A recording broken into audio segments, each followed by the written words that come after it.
अथ श्री बृहस्पतिवार व्रत कथा। भारतवर्ष में एक प्रतापी और दानी राजा राज्य करता था। वह नित्य गरीबों और ब्राह्मणों की सहायता करता था। यह बात उसकी रानी को अच्छी नहीं लगती थी। वह न ही गरीबों को दान देती, न ही भगवान का पूजन करती थी और राजा को भी दान देने से मना किया करती थी। एक दिन राजा शिकार खेलने वन को गए हुए थे, तो रानी महल में अकेली थी। उसी समय बृहस्पतिदेव साधु वेश में राजा के महल में भिक्षा के लिए गए और भिक्षा मांगी। रानी ने भिक्षा देने से इनकार किया और कहा, हे साधु महाराज, मैं तो दान पुण्य से तंग आ गई हूँ। मेरा पति सारा धन लुटाते रहते हैं। मेरी इच्छा है कि हमारा धन नष्ट हो जाए, फिर न रहेगा बांस न बजेगी बांसुरी। साधु ने कहा, देवी तुम तो बड़ी विचित्र हो। धन संतान तो सभी चाहते हैं, पुत्र और लक्ष्मी तो पापी के घर भी होने चाहिए। यदि तुम्हारे पास अधिक धन है तो भूखों को भोजन दो, प्यासों के लिए प्याऊ बनवाओ, मुसाफिरों के लिए धर्मशालाएं खुलवाओ। जो निर्धन अपनी कुंवारी कन्याओं का विवाह नहीं कर सकते उनका विवाह करा दो। ऐसे और कई काम हैं जिनके करने से तुम्हारा यश लोक परलोक में फैलेगा। परंतु रानी पर उपदेश का कोई प्रभाव न पड़ा। वह बोली, महाराज आप मुझे कुछ न समझाएं। मैं ऐसा धन नहीं चाहती जो हर जगह बांटती फिरूं। साधु ने उत्तर दिया, यदि तुम्हारी ऐसी इच्छा है तो तथास्तु। तुम ऐसा करना कि बृहस्पतिवार को घर लीपकर पीली मिट्टी से अपना सिर धोकर स्नान करना, भट्टी चढ़ाकर कपड़े धोना। ऐसा करने से आपका सारा धन नष्ट हो जाएगा। इतना कहकर वह साधु महाराज वहां से आलोप हो गए।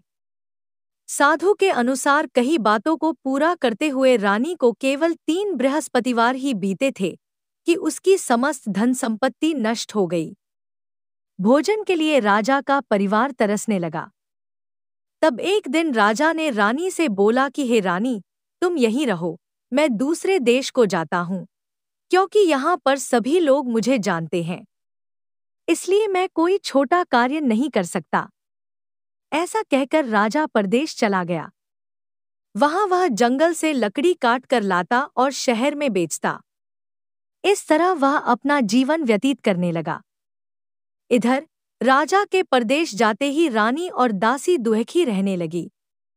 एक बार जब रानी और दासी को 7 दिन तक बिना भोजन के रहना पड़ा, तो रानी ने अपनी दासी से कहा, हे दासी, पास ही के नगर में मेरी बहन रहती है।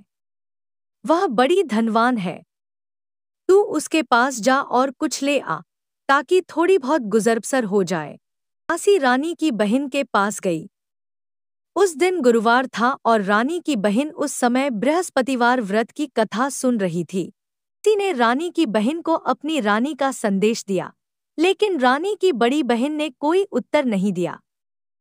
जब दासी को रानी की बहन से कोई उत्तर नहीं मिला तो वह बहुत दुखी हुई और उसे क्रोध भी आया। दासी ने वापस आकर रानी को सारी बात बता दी। सुनकर रानी ने अपने भाग्य को कोसा। उधर रानी की बहन ने सोचा कि मेरी बहन की दासी आई थी, परंतु मैं उससे नहीं बोली, इससे वह बहुत दुखी हुई होगी। सुनकर और पूजन समाप्त करके वह अपनी बहन के घर आई और कहने लगी, हे बहन, मैं बृहस्पतिवार का व्रत कर रही थी। तुम्हारी दासी मेरे घर आई थी, परंतु जब तक कथा होती है तब तक न तो उठते हैं और न ही बोलते हैं, इसलिए मैं नहीं बोली। कहो दासी क्यों गई थी? रानी बोली, बहन, तुमसे क्या छिपाऊं, हमारे घर में खाने तक को अनाज नहीं था। ऐसा कहते कहते रानी की आंखें भर आई। अपने दासी समेत पिछले 7 दिनों से भूखे रहने तक की बात अपनी बहन को विस्तार पूर्वक सुना दी। रानी की बहन बोली, देखो बहन, भगवान बृहस्पतिदेव सबकी मनोकामना को पूर्ण करते हैं। देखो, शायद तुम्हारे घर में अनाज रखा हो। पहले तो रानी को विश्वास नहीं हुआ, पर बहन के आग्रह करने पर उसने अपनी दासी को अंदर भेजा तो उसे सचमुच अनाज से भरा एक घड़ा मिल गया। यह देखकर दासी को बड़ी हैरानी। दासी रानी से कहने लगी, हे रानी, जब हमको भोजन नहीं मिलता तो हम व्रत ही तो करते हैं, इसलिए क्यों न इनसे व्रत और कथा की विधि पूछ ली जाए, ताकि हम भी व्रत कर सकें। तब रानी ने अपनी बहन से बृहस्पतिवार व्रत के बारे में पूछा।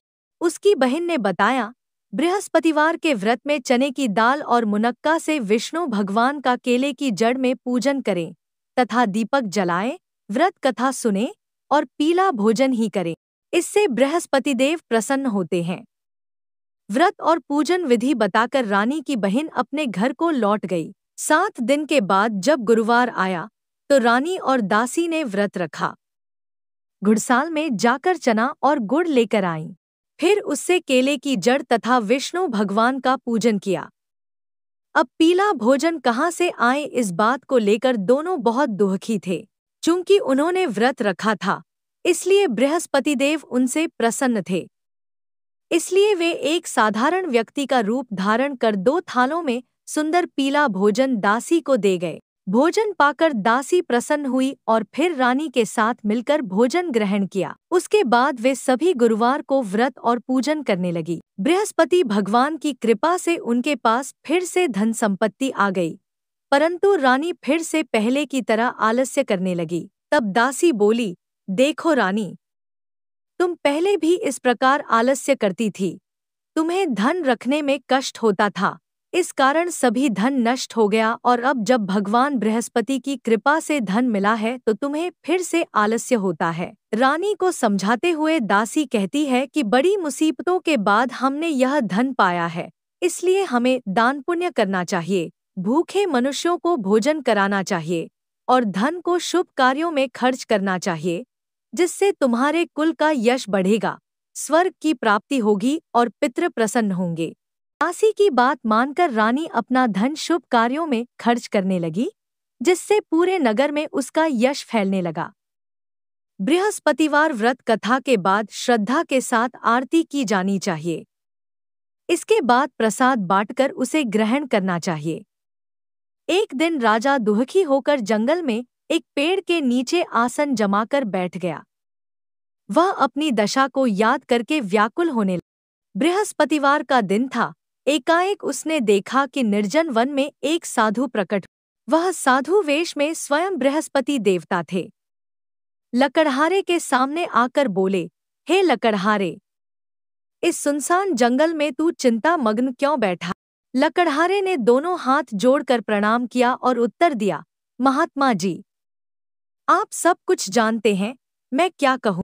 यह कहकर रोने लगा और साधु को अपनी आत्मकथा सुनाई।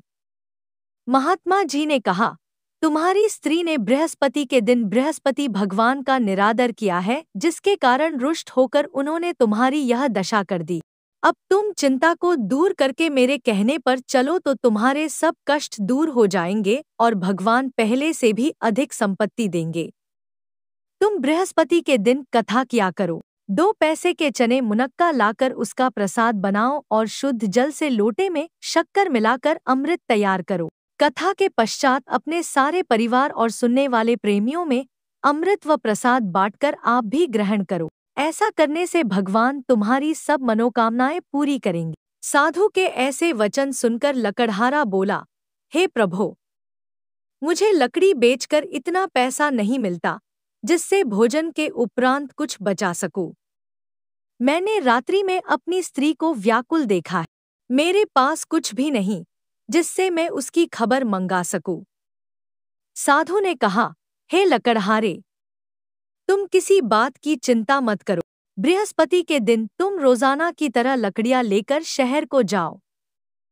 तुमको रोज से दुगुना धन प्राप्त होगा, जिससे तुम भली भांति भोजन कर लोगे तथा बृहस्पति देव की पूजा का सामान भी आ जाएगा। इतना कहकर साधु अंतर्ध्यान हो गए। धीरे धीरे समय व्यतीत होने पर फिर वही बृहस्पतिवार का दिन आया। लकड़हारा जंगल से लकड़ी काटकर किसी शहर में बेचने गया। उसे उस दिन और दिन से अधिक पैसा मिला। राजा ने चना गुड़ आदि लाकर गुरुवार का व्रत किया। उस दिन से उसके सभी क्लेश दूर हुए, परंतु जब दोबारा गुरुवार का दिन आया तो बृहस्पतिवार का व्रत करना भूल गया। इस कारण बृहस्पति भगवान नाराज हो गए। उस दिन उस नगर के राजा ने विशाल यज्ञ का आयोजन किया तथा शहर में यह घोषणा करा दी कि कोई भी मनुष्य अपने घर में भोजन न बनावे, न आग जलावे, समस्त जनता मेरे यहाँ भोजन करने आवे। इस आज्ञा को जो न मानेगा उसे फांसी की सजा दी जाएगी। इस तरह की घोषणा संपूर्ण नगर में करवा दी गई।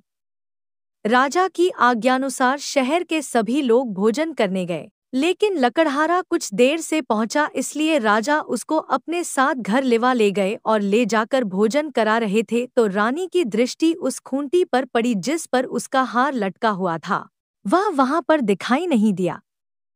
रानी ने निश्चय किया कि मेरा हार इस मनुष्य ने चुरा लिया है। उसी समय सिपाहियों को बुलाकर उसको कारागार में डलवा दिया। जब लकड़हारा कारागार में पड़ गया और बहुत दुखी होकर विचार करने लगा कि न जाने कौन से पूर्व जन्म के कर्म से मुझे यह दुख प्राप्त हुआ है, और उसी साधु को याद करने लगा जो कि जंगल में मिला था। उसी समय तत्काल बृहस्पतिदेव साधु के रूप में प्रकट हुए और उसकी दशा को देखकर कहने लगे, अरे मूर्ख, तूने बृहस्पतिदेव की कथा नहीं करी, इस कारण तुझे दुख प्राप्त हुआ है। अब चिंता मत कर, बृहस्पतिवार के दिन कारागार के दरवाजे पर 4 पैसे पड़े मिलेंगे। उनसे तू बृहस्पतिदेव की पूजा करना, तेरे सभी कष्ट दूर हो जाएंगे।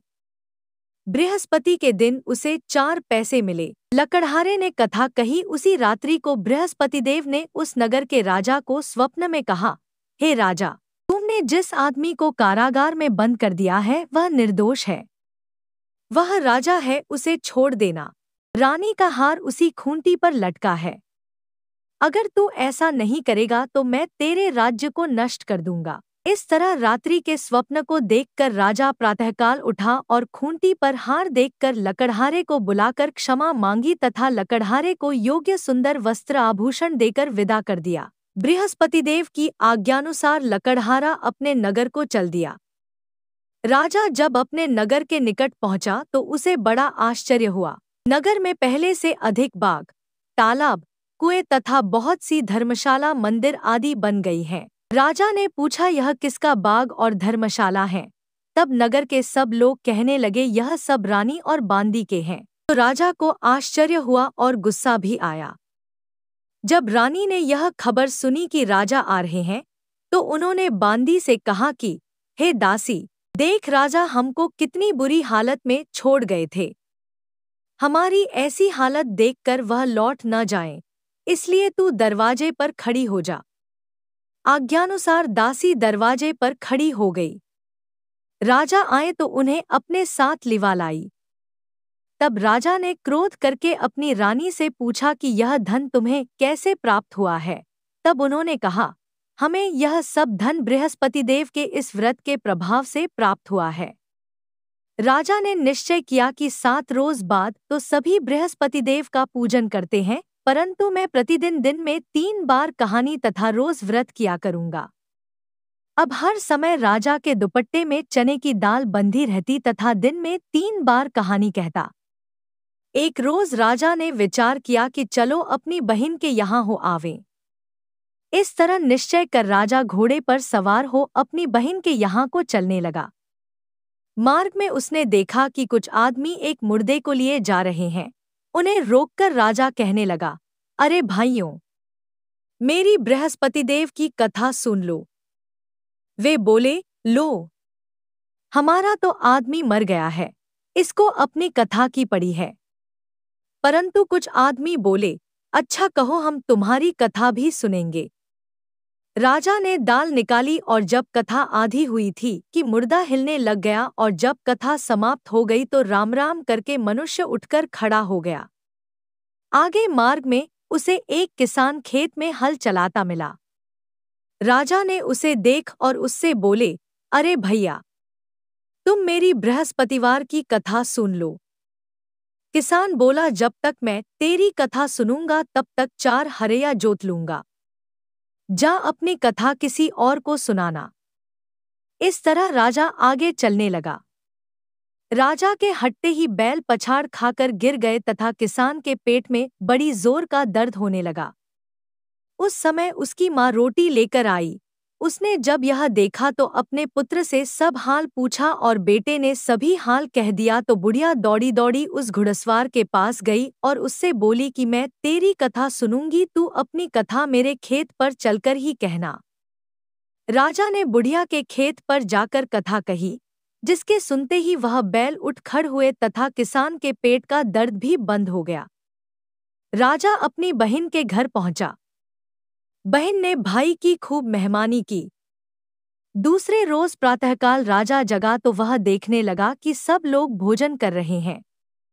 राजा ने अपनी बहन से कहा, ऐसा कोई मनुष्य है जिसने भोजन नहीं किया हो, मेरी बृहस्पतिवार की कथा सुन ले। बहन बोली, हे भैया, यह देश ऐसा ही है कि पहले यहाँ लोग भोजन करते हैं, बाद में अन्य काम करते हैं। अगर कोई पड़ोस में हो तो देख आऊं। वह ऐसा कहकर देखने चली गई, परंतु उसे कोई ऐसा व्यक्ति नहीं मिला जिसने भोजन न किया हो। आता वह एक कुम्हार के घर गई जिसका लड़का बीमार था। उसे मालूम हुआ कि उनके यहाँ 3 रोज से किसी ने भोजन नहीं किया है। रानी ने अपने भाई की कथा सुनने के लिए कुम्हार से कहा, वह तैयार हो गया। राजा ने जाकर बृहस्पतिवार की कथा कही, जिसको सुनकर उसका लड़का ठीक हो गया। अब तो राजा की प्रशंसा होने लगी। एक रोज राजा ने अपनी बहन से कहा कि हे बहन, हम अपने घर को जाएंगे, तुम भी तैयार हो जाओ। राजा की बहन ने अपनी सास से कहा। सास ने कहा, हाँ चली जा, परंतु अपने लड़कों को मत ले जाना, क्योंकि तेरे भाई के कोई औलाद नहीं है। बहन ने अपने भैया से कहा, हे भैया, मैं तो चलूंगी पर कोई बालक नहीं जाएगा। राजा बोला, जब कोई बालक नहीं चलेगा तब तुम ही क्या करोगी। बड़े दुखी मन से राजा अपने नगर को लौट आया। राजा ने अपनी रानी से कहा, हम निर्वंशी हैं, हमारा मुंह देखने का धर्म नहीं है और कुछ भोजन आदि नहीं किया। रानी बोली, हे प्रभो, बृहस्पतिदेव ने हमें सब कुछ दिया है, वह हमें औलाद अवश्य देंगे। उसी रात को बृहस्पतिदेव ने राजा से स्वप्न में कहा, हे राजा उठ, सभी सोच त्याग दे, तेरी रानी गर्भ से है। राजा की यह बात सुनकर बड़ी खुशी हुई। 9वें महीने में उसके गर्भ से एक सुंदर पुत्र पैदा हुआ। तब राजा बोला, हे रानी, बिना भोजन के रह सकती है, पर बिना कहे नहीं रह सकती। मेरी बहन आवे, तुम उससे कुछ कहना मत। रानी ने सुनकर हाँ कर दिया। राजा की बहन ने यह शुभ समाचार सुना तो वह बहुत खुश हुई तथा बधाई लेकर अपने भाई के यहाँ आई। तभी रानी ने कहा, घोड़ा चढ़कर तो नहीं आई, गधा चढ़ी आई। राजा की बहन बोली, भाभी, मैं इस प्रकार न कहती तो तुम्हें औलाद कैसे मिलती। बृहस्पतिदेव ऐसे ही हैं, जैसी जिसके मन में कामनाएं हैं सभी को पूर्ण करते हैं। जो सद्भावना पूर्वक बृहस्पतिवार का व्रत करता है एवं कथा पढ़ता है अथवा सुनता है, दूसरों को सुनाता है, बृहस्पतिदेव उसकी सभी मनोकामना पूर्ण करते हैं। भगवान बृहस्पतिदेव उसकी सदैव रक्षा करते हैं। संसार में जो मनुष्य सद्भावना से भगवान जी का पूजन व्रत सच्चे हृदय से करते हैं तो उनकी सभी मनोकामनाएं पूर्ण करते हैं। जैसी सच्ची भावना से रानी और राजा ने उनकी कथा का गुणगान किया तो उनकी सभी इच्छाएं बृहस्पतिदेव जी ने पूर्ण की थी। इसलिए पूर्ण कथा सुनने के बाद प्रसाद लेकर जाना चाहिए। हृदय से उसका मनन करते हुए जयकारा बोलना चाहिए। बोलो बृहस्पतिदेव की जय, भगवान विष्णु की जय।